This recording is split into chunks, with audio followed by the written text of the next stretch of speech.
Estados Unidos jugó importantes cartas en Bolivia durante la primera mitad del siglo XX. El poder económico aliado a Washington controló gran parte de la economía mediante el empréstito Nicolás.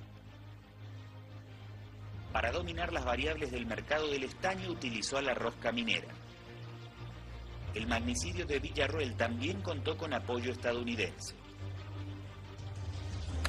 Y ninguna empresa que fuera norteamericana podía ser nacionalizada. A Estados Unidos ya no le convenían democracias contestatarias. Los embajadores yanquis a cada rato a través de la prensa daban sus opiniones que parecían instrucciones al país. The United States Army in the Andes Mountains of Bolivia and Peru.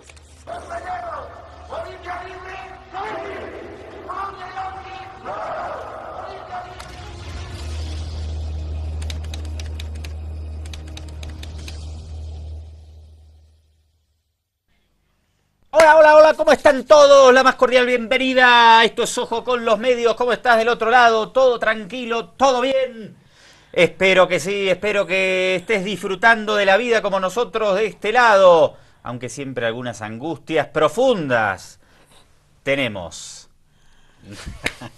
¿Cómo están? ¿Cómo están? ¿Cómo está, doctor Vázquez? ¿Cómo le va, comandante Sallari? ¿Todo bien? Bien, todo bien. Me alegro de contar con su presencia a mi lado, con su acompañamiento permanente aquí en Ojo con los Medios.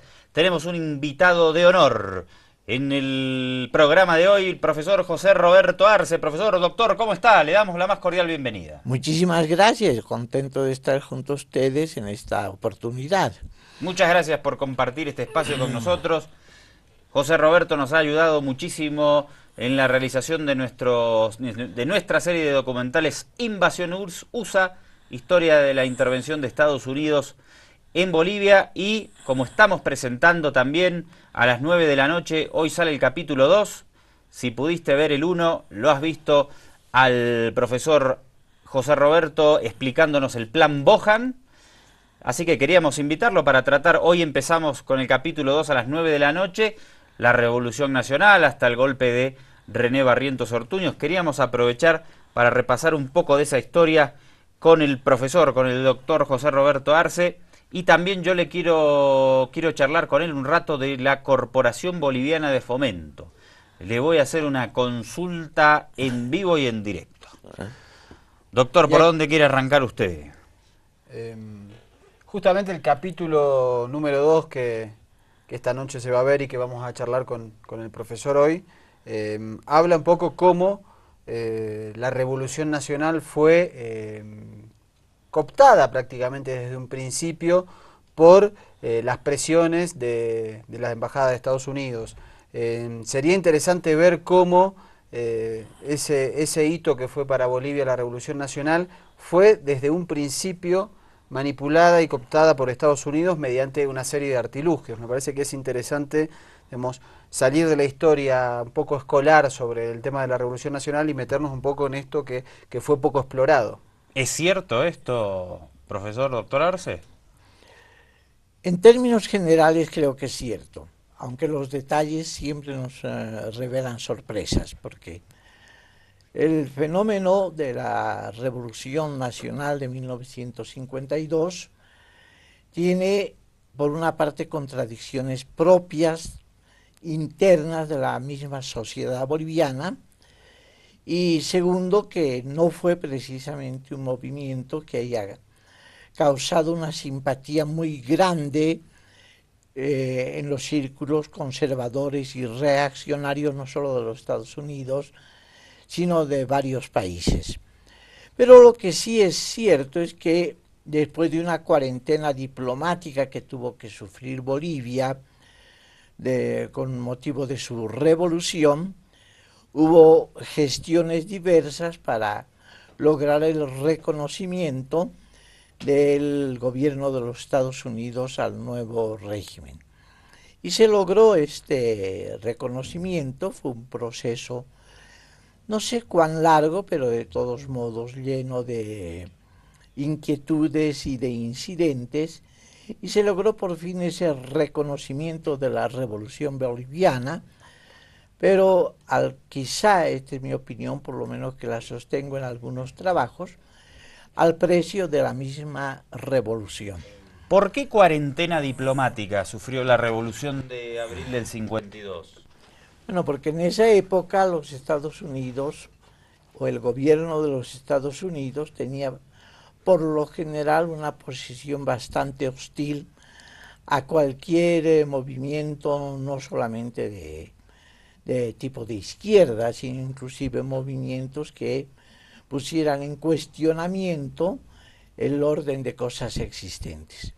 Y la revolución de 1952 cabalgó en 3 consignas fundamentales, o quizá en 4, que fueron la nacionalización de las minas, la reforma agraria, el voto universal y como complemento de ellas la reforma educacional. Todas estas consignas, que tuvieron un desarrollo bastante largo, más o menos en el curso de unos 2 decenios, desde la década del 20 o del 30, cuando menos hasta 1952, pues no estaban en el plan cotidiano de los Estados Unidos de aquella época. Después la política yanqui cambió bastante, se hizo mucho más flexible, pero en aquel momento, no nos olvidemos, estaba en su punto de auge la llamada Guerra Fría. Casi todas las dictaduras de ingrato recuerdo en América Latina tenían o un tácito y en las más de las veces un apoyo expreso del gobierno de los Estados Unidos. Los Estados Unidos habían intervenido ya en varios países de América Latina que de alguna manera trataban de derrocar a sus dictaduras, a veces ni siquiera con programas revolucionarios. Y cuando se presentó la revolución del 52, pues se creyó que era el comunismo que estaba imponiéndose en el país. Pero, profesor, ¿cómo explicamos que Estados Unidos no reconoce al gobierno de la revolución? Porque una cuarentena diplomática es eso, ¿no? Que no lo reconocen. Y poco más de un año después, Estados Unidos logra remover a todos los ministros que molestaban a la embajada. O se oponían a la Revolución Nacional o tenían el poder de decisión para influir tan fuertemente en ella como para desbancar determinados miembros del gabinete de ministros. ¿Por qué fue el cambio? ¿Qué pasó? Bueno, me sorprendió un poco esto del movimiento de los ministros anti-yanquis, ¿no? Es algo que personalmente yo tendría que reestudiarlo y reexaminarlo, porque el gabinete que hace la revolución del 52 prácticamente se mantiene durante 4 años, hasta las elecciones de 1956, por lo menos en sus figuras principales. Digamos, en este caso, los 2 líderes principales, Paz Estenssoro y Siles Suazo, el ministro de Relaciones Exteriores, Walter Guevara, el ministro de Asuntos Campesinos, que era Ñuflo Chávez, el ministro de Minas y Petróleo, que al mismo tiempo era el secretario ejecutivo de la recientemente nacida Central Obrera Boliviana, y estaba, por lo menos por 2 años, vigente el pacto de cogobierno MNR-COV. Entonces esto en realidad simplemente nos revela un panorama complejo. Ahora, es cierto que una vez que los Estados Unidos logran, o el gobierno les abre el camino para que lo hagan, dirigir la revolución boliviana, pues ya, digamos, podríamos decir que se dieron las bases para el curso de un proceso que cada vez iba desvirtuando la misma revolución. Pero a pesar de esto, creo que Bolivia dio pasos importantes. la reforma agraria prácticamente fue irreversible. La nacionalización de las minas fue un poco más compleja porque al final de cuentas culminó con una indemnización bastante sabrosa para los anteriores mineros. El voto universal no pudo implementarse sino en 1956, cuando se realizaron las primeras elecciones post-revolución. Bueno, entonces todo eso tuvo sus expresiones muy claras en la presencia o de organismos de los mismos Estados Unidos, del mismo gobierno, que actuaban directamente. El más famoso de estos organismos fue el Servicio Informativo de los Estados Unidos, la llamada USIS, o bien organismos interamericanos donde el peso de la presencia de los técnicos y de los directores nombrados por Estados Unidos era fuerte. De ese modo, el proceso de la reforma agraria prácticamente cayó en manos del Servicio Agrícola Interamericano. El proceso de la reforma educativa quedó en manos, en buena parte, del Servicio Cooperativo Interamericano de Educación. También los mismos programas de salud estaban con un peso muy fuerte de dirección, de conducción o de asesoramiento en el Servicio Cooperativo Interamericano de Salud Pública. ¿Y por qué ocurrió esto si al principio no reconocían el gobierno? Y después usted está describiendo cómo pasaron a controlar buena parte del aparato estatal, ¿no? Los procesos de desarrollo del Estado. ¿Cómo usted interpreta que operó Estados Unidos en ese momento? ¿O combatían y no lo reconocían? ¿O pasaron a controlarlo? ¿O cómo fue ese proceso? Bien que me dice la palabra interpretar, porque al historiador le resulta por lo general muy difícil hacer afirmaciones contundentes sobre esto. Creo que si revisamos la historia de los procesos de dominación colonial, no solo de Estados Unidos, sino de todos los países, vemos siempre un juego ondulante que es de apoyo, de oposición, de combate o de diríamos, aceptación. Y eso creo que no extraña a los Estados Unidos, en este caso, sí tenían una alternativa, diríamos, que no era difícil de desdeñar. O con motivo de esta revolución, los otros países podían seguir caminos similares, o bien es mejor que, ya que el cambio es inevitable, podamos llevarlo nosotros como país dominante, o por lo menos influir en esos procesos. Esta ha sido siempre la historia diplomática de los Estados Unidos, ha sido clara en Bolivia, y cuando esto a veces no se produce, cuando no hay esa sumisión, siempre estaba la otra alternativa, la alternativa militar, como ocurrió en Guatemala en 1954, como ocurrió, no intervención militar, pero sí derrocamiento violento de un gobierno de corte nacionalista, como fue el de Juan Domingo Perón en la Argentina. No sé en qué medida hubo una influencia yanqui en el trágico desenlace del gobierno de Getúlio Vargas, quien terminó suicidándose allá por el año 1953, si no me equivoco. Bueno, y esto siempre ha venido ocurriendo. Entonces no creo que sea un proceso, o que sean procesos inexplicables. Yo creo que más bien tienen explicación. Y eso mismo ha sido practicado, matices más, matices menos, por el imperialismo británico, ha sido practicado por otros países que han tenido dominio, y si nos remontamos, la misma España no fue homogénea en el curso de su dominación sobre el continente americano en los 3 siglos en que estuvo como madre patria o como metrópoli de aquel vasto imperio que fue conocido como el Imperio Español.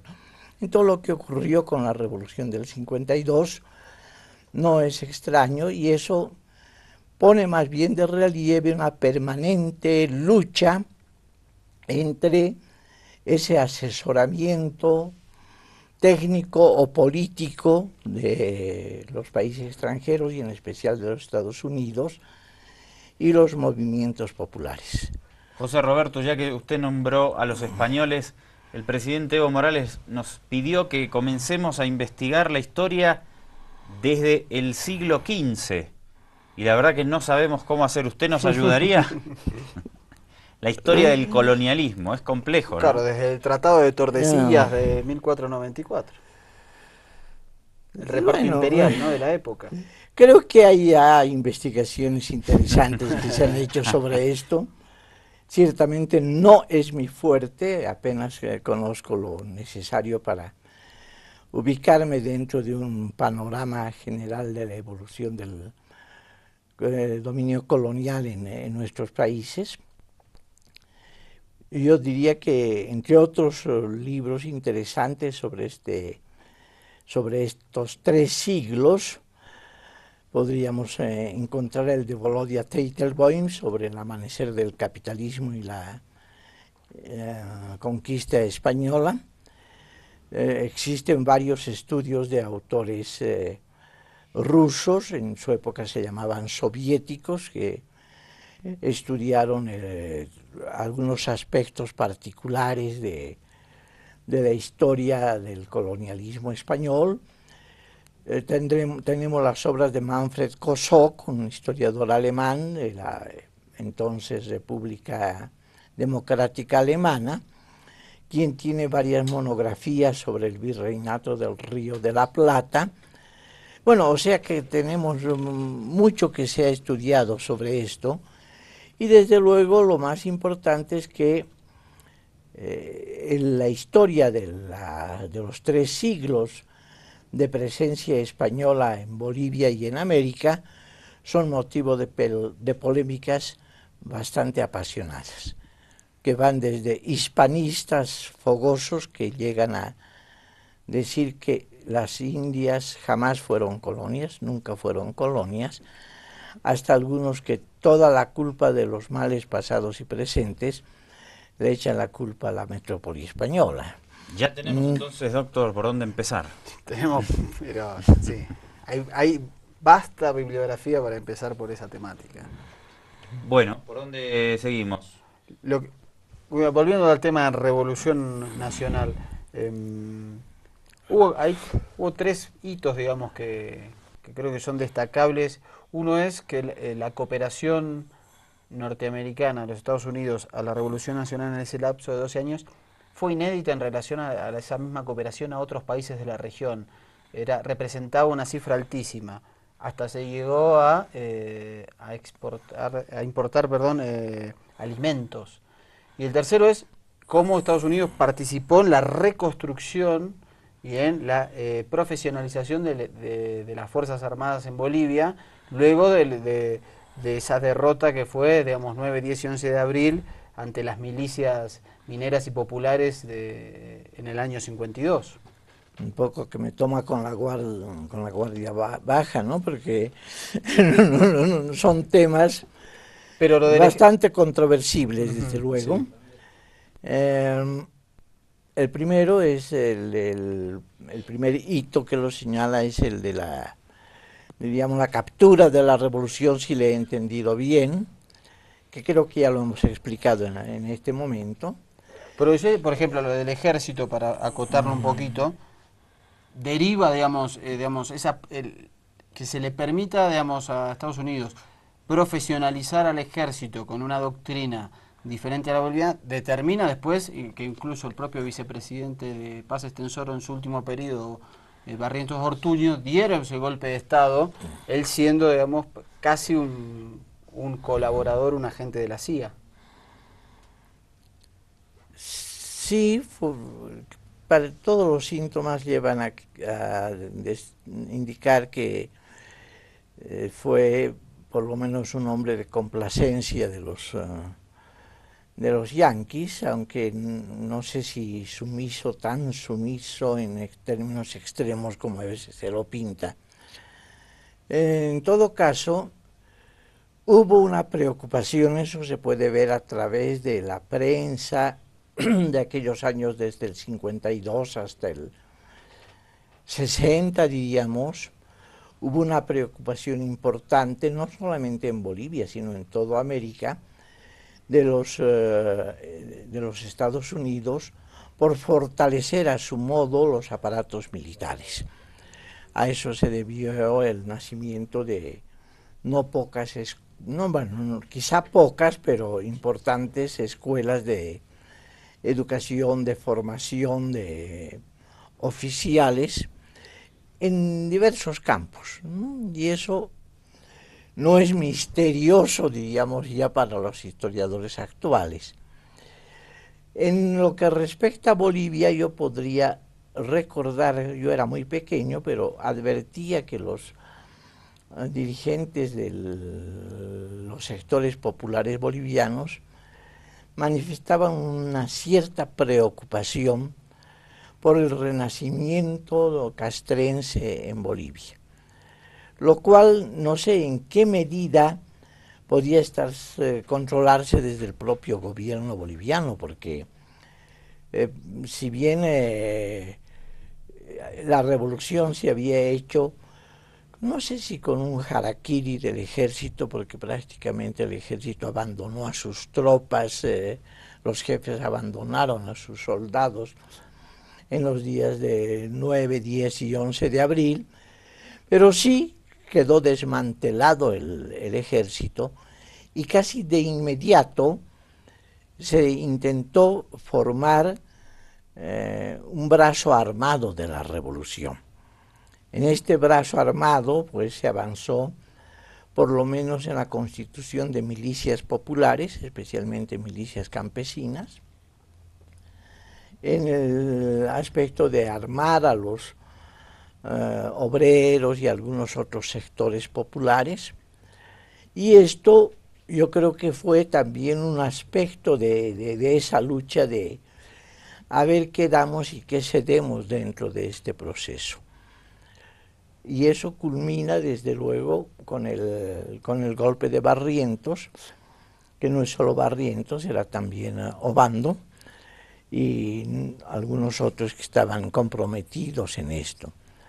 Después de nuestras conversaciones en oportunidades anteriores, se puede advertir, hay otros datos más que se han venido publicando, que los mismos organismos de represión de la revolución tenían algo que ver con el asesoramiento técnico yanqui.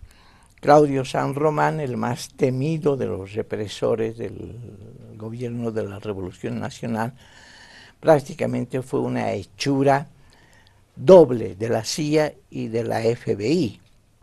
Por tanto, no es de extrañarse que haya habido todo un proceso de restauración conservadora, por lo menos, por no decir reaccionaria, de las fuerzas armadas.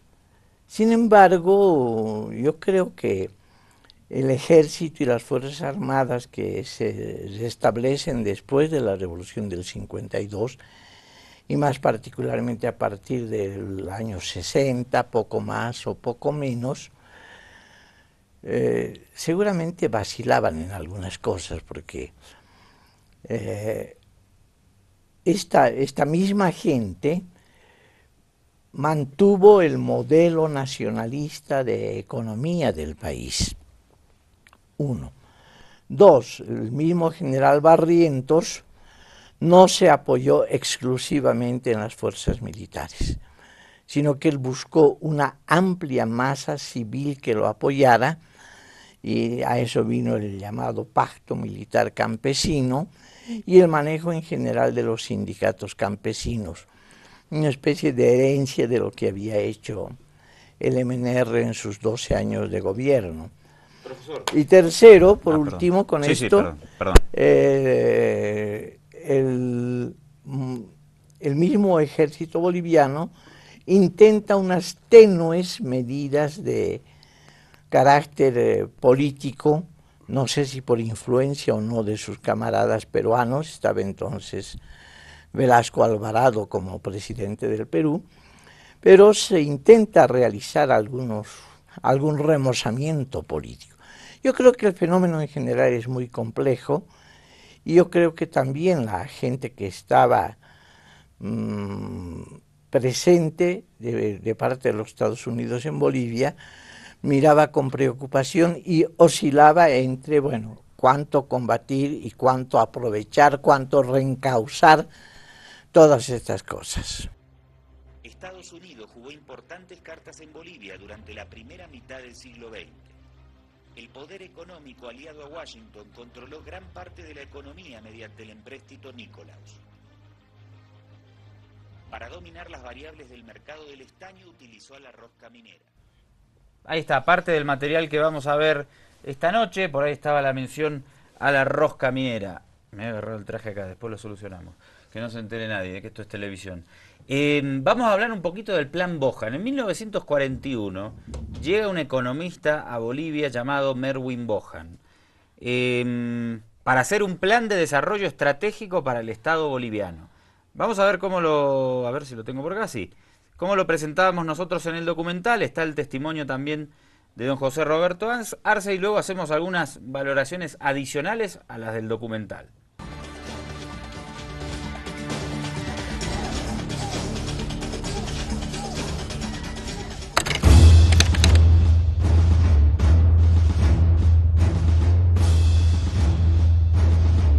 Hay una misión de Bojan, un asesor técnico yanqui. El Plan Bojan fue un plan de desarrollo estatal de Bolivia, elaborado y escrito por ciudadanos estadounidenses, liderados por el economista Merwin Bojan. El grupo de trabajo llegó a La Paz en 1941. Para la prensa dominante afín a los intereses estadounidenses y oligárquicos, el recibimiento de Bojan no fue el de un simple asesor económico, sino que más bien fue presentado como un estadista y salvador. Los ejes fundamentales del Plan Bojan eran diversificar la matriz productiva del país, hasta entonces dependiente absolutamente de la minería, y establecer una comunicación vial entre Cochabamba y Santa Cruz de la Sierra, que a su vez debía transformarse en un polo de desarrollo agroindustrial. Para lograr estos objetivos, Estados Unidos decidió la creación de la Corporación Boliviana de Fomento.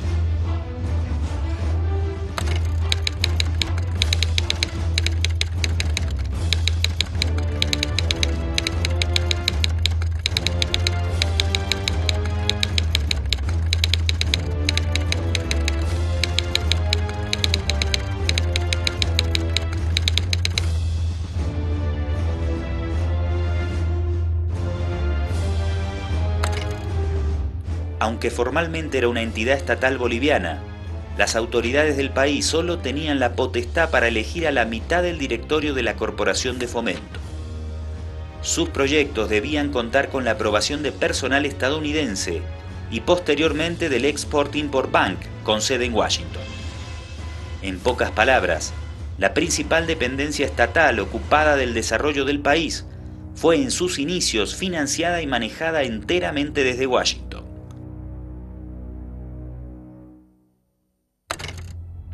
En un contexto dominado por la Segunda Guerra Mundial, la Corporación Boliviana de Fomento fue creada por Estados Unidos para asegurar la explotación de los recursos naturales bolivianos de acuerdo a sus intereses geoestratégicos: minerales y goma para la industria, alimentos, maderas y petróleo para las minas bolivianas de estaño.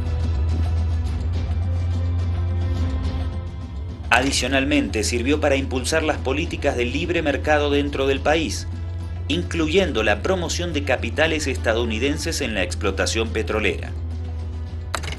Este informe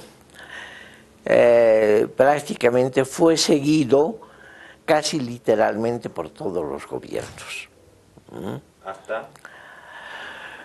Hasta ahora.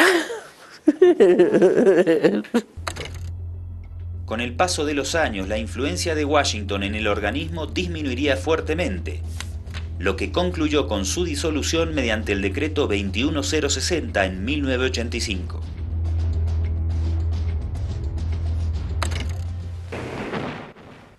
A ver, ¿qué le parece, don José Roberto? Bueno, de lo dicho en ese fragmento de lo que se va a presentar más tarde, habría que agregar dos cosas fundamentales para apreciar de un modo imparcial, diría, el plan Bohan. Su influencia ha sido decisiva y creo que sigue siendo decisiva, aunque tal vez ya los 60 o 70 años transcurridos desde entonces hayan cambiado algunos de los detalles. Bolivia en los años 40 hasta el 50 y quizás hasta el 55 o 60 era un país que tenía en su base económica una contradicción muy fuerte entre un régimen feudal o por lo menos semifeudal que prolongaba sus residuos en todo lo que era sobre todo la economía rural, la economía agraria, y algunos lo llaman enclave capitalista avanzado en el sector de las minas. En segundo lugar, la producción minera era el vínculo por el cual se recibía casi el 90% o más de las divisas que necesitaba el país, ya sea para hacer importaciones suntuarias o para importar lo poco que necesitaba de bienes de capital o de materias primas para una industria demasiado incipiente todavía entonces. Entonces, no es de extrañar que algunas consignas de política económica hayan sido enarboladas por la misma burguesía o por lo menos por sectores que aspiraban a consolidarse como una burguesía nacional. Y esos fueron básicamente tres muy visibles que han sido mencionados allí. Primero, la diversificación de exportaciones. Es decir, no depender exclusivamente del estaño y de los minerales, sino tener un panorama más amplio de exportaciones, que creo que hoy sigue siendo una necesidad del país. Segundo, una sustitución de importaciones. Allá por los años 40, pues las clases económicas fuertes, la burguesía, los terratenientes, prácticamente importaban todo lo que consumían. Inclusive llegó a importarse papa desde Holanda. Entonces se intentaba llevar adelante un proceso de industrialización que pudiera sustituir esas importaciones de alguna manera. Y, digamos, como una consecuencia simultánea de ambas cosas, una diversificación de la economía en sus diferentes ramas. Esto lo expresa a su manera el plan Bohan.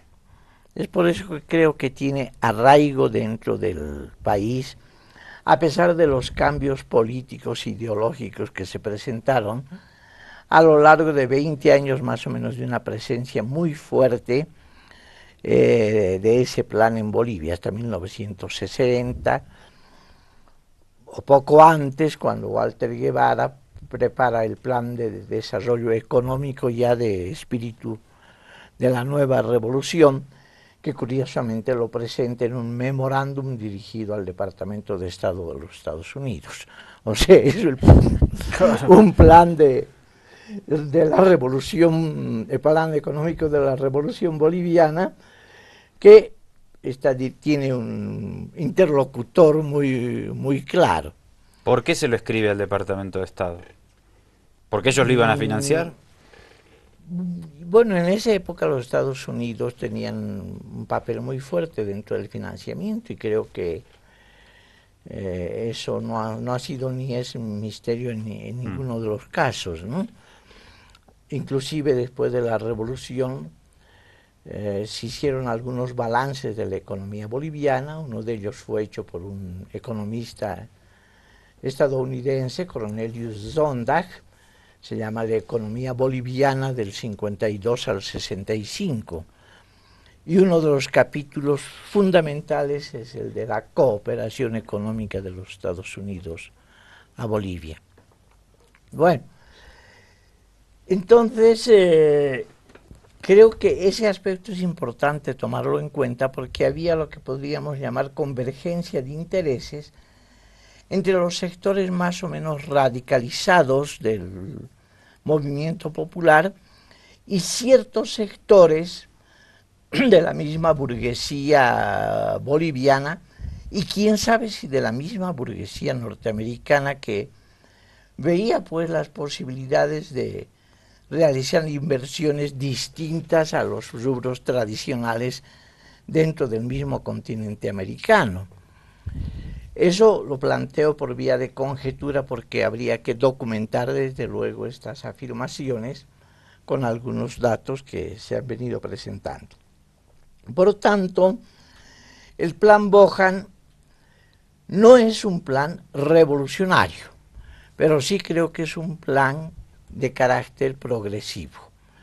Y las tres realizaciones principales de la Corporación Boliviana de Fomento, que son el primero, la industria azucarera, el ingenio de Guavirá; segundo, el plan de colonización del oriente boliviano, especialmente de Santa Cruz; y tercero, pues algunas industrias livianas que tuvieron expresión en la planta industrializadora de leche, fábrica de aceites, que no sé en qué terminó esta última. Entonces revelan que había ese aspecto. Ahora, no sé cuán efectivos fueron sus logros.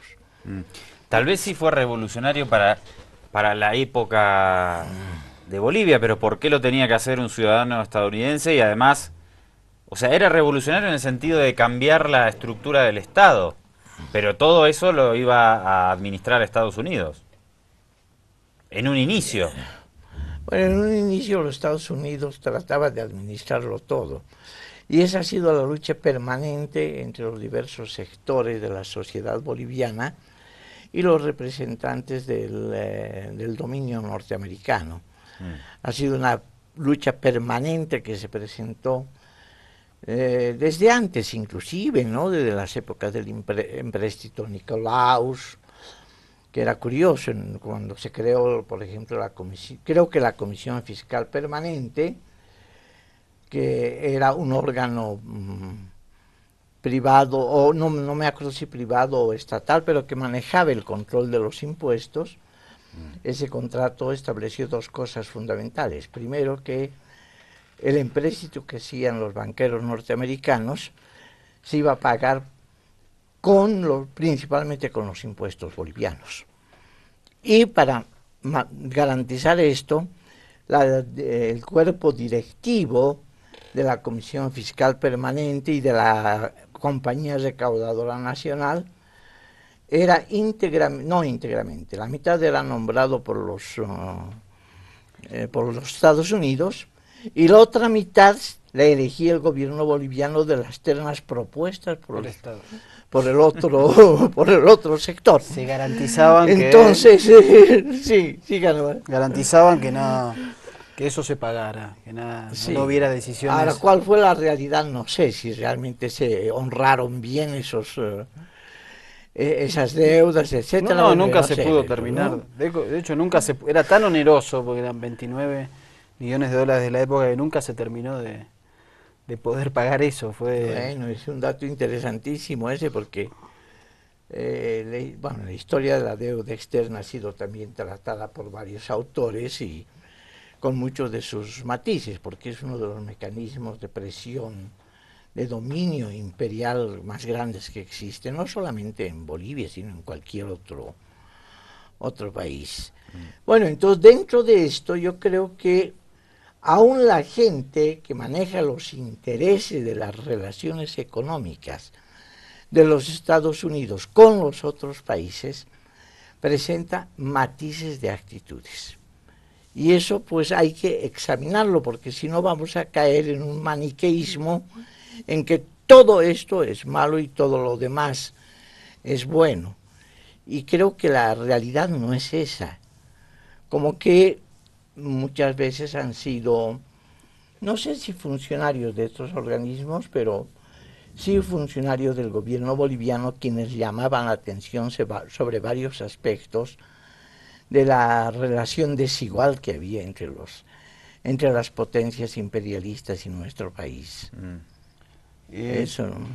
Profesor, durante la revolución los 4 líderes habían tenido una especie de acuerdo tácito implícito de que iban a alternarse como candidatos del MNR en las distintas elecciones. Víctor Paz, Siles Suazo, Guevara Arce y Juan Lechino Oquendo, el histórico secretario de la Central Obrera Boliviana. Hubo un incidente en el cual ese puesto que debía ocupar Juan Lechino Oquendo nunca terminó de conformarse, y de hecho Estados Unidos presionó fuertemente para que, digamos, no ocupara, digamos, en el año, para la 4ª presidencia del MNR, ocupara un lugar en ese binomio, y finalmente terminó ocupando ese lugar Barrientos Ortuño.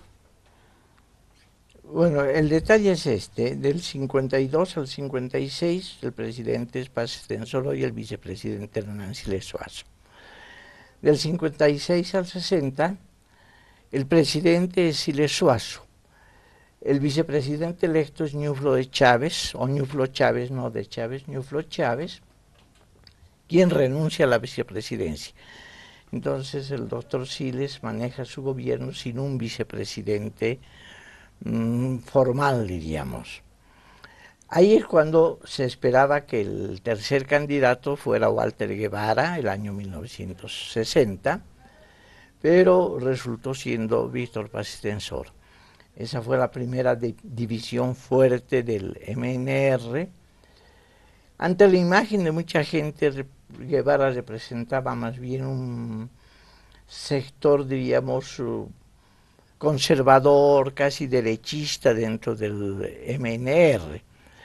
No sé hasta dónde puede ser cierto, son aspectos que estoy tratando de investigar, porque la reyerta de una guerra de dirigentes de sectores campesinos en el Valle de Cochabamba, entre guevaristas y paz estensoristas, no es precisamente una reyerta de mucho contenido ideológico o político.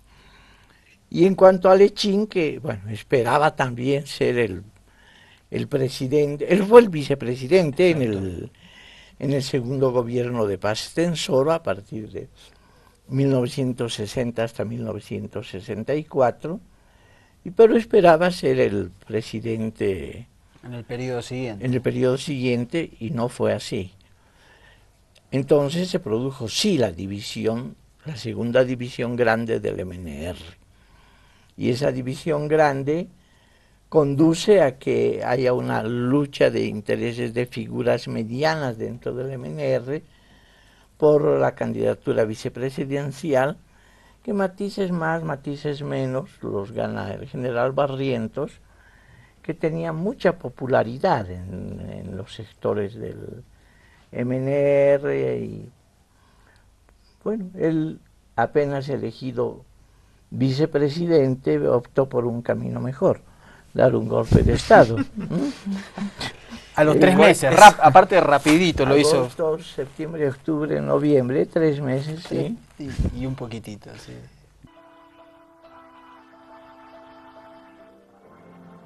The program is called Civic Action. Until 1960, this was part of Bolivia's unused, inaccessible jungle. What has happened since here in the Alto Beni region through the joint efforts of the Bolivian and American governments is perhaps the best example in South America of what a civic action program can really accomplish. I'm Captain Alfredo Luro of Bolivia. The area about which Mr. Morgan speaks, the Alto Beni, is a rich valley lying along the Beni River, some 250 kilometers from La Paz, our capital city.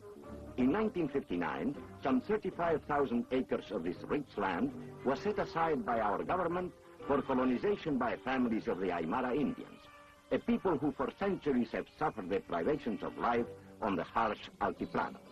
First, with help and technical advice from the United States Aid Mission, a road was cut through the jungle, connecting the area with the nearest town, Caranavi, 76 kilometers away.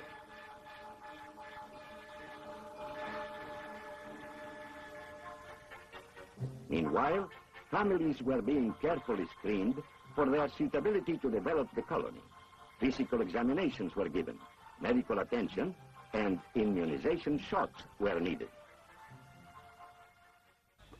La Operación Amigo de la década del 60. Bueno, hay muchísimas historias para contar. Ese material también ustedes lo van a ver hoy aquí en Avia Yala a partir de las 9 de la noche. Saludamos también a todos quienes nos sintonizan a esta hora a través de la Causá Chuncoca, en Cochabamba y en el Valle Alto. Y también nos han saludado, nos han pedido que le mandemos saludos a los compañeros del Trópico que nos ven por el digital. Un saludo al Trópico nos escribieron de Cochabamba. A nuestro Facebook. Saludos al Trópico, a todo el Chapare. Tenemos que finalizar ya con una reflexión final del profesor José Roberto Arce, que usted tenía una valoración que decía, me parece importante para hablar de la injerencia de Estados Unidos, valorar ¿qué?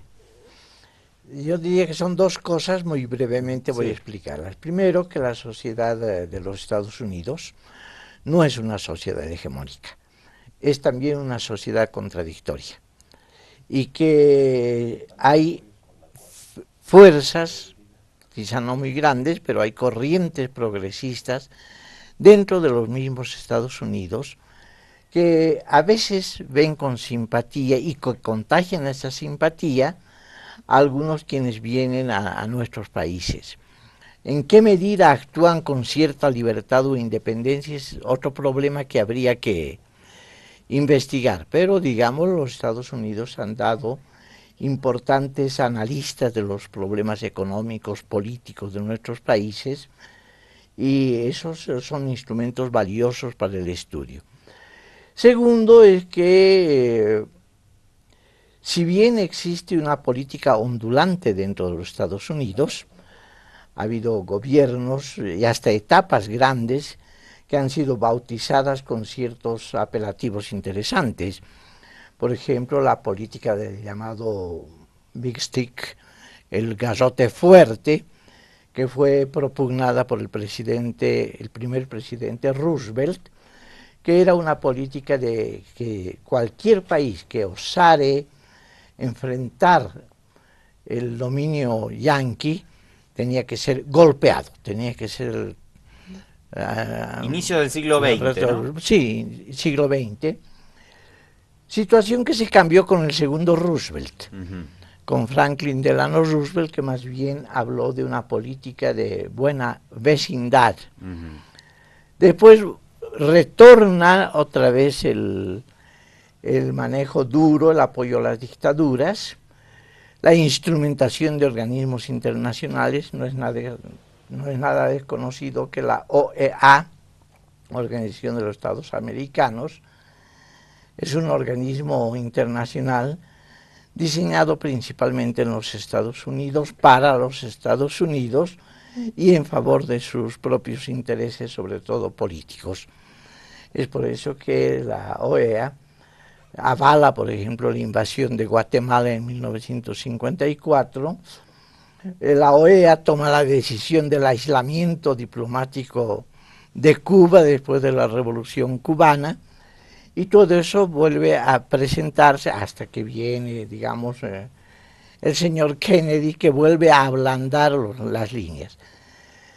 ¿En qué medida todo esto puede ser expresión de ondulaciones progresistas o reaccionarias, no sé, un político boliviano Tenemos en alguna 30 oportunidad segundos. dijo: del imperialismo yanqui es difícil esperar que todo sea bueno, ya que sus maldades y sus bondades suelen ser igualmente dañinas. ¿No? Entonces, estas cosas, pues, hay que estudiarlas para no caer en el maniqueísmo, hay que analizarlas históricamente, y desde luego hay que adoptar una posición crítica ante todas estas cuestiones. Yo les agradezco muchísimo la oportunidad que me dan de decir algunas cosas sobre un fenómeno tan importante como es el de la dependencia colonial de nuestros países. Muchas gracias, agradecemos muchísimo al historiador don José Roberto Arce por esta entrevista y por las que nos dio para el documental Invasión USA y por los consejos que también nos dio fuera de cámara cuando necesitamos analizar distintas temáticas históricas de aquellas épocas. Muchas gracias, doctor. Comandante. Nos vemos la próxima. Nos vemos y no te olvides. Muchas Doctor, gracias. Gracias, Un placer doctor. tenerlo aquí. Y 9 de la noche, aquí en Aviala, el capítulo 2 de Invasión USA. No te lo pierdas.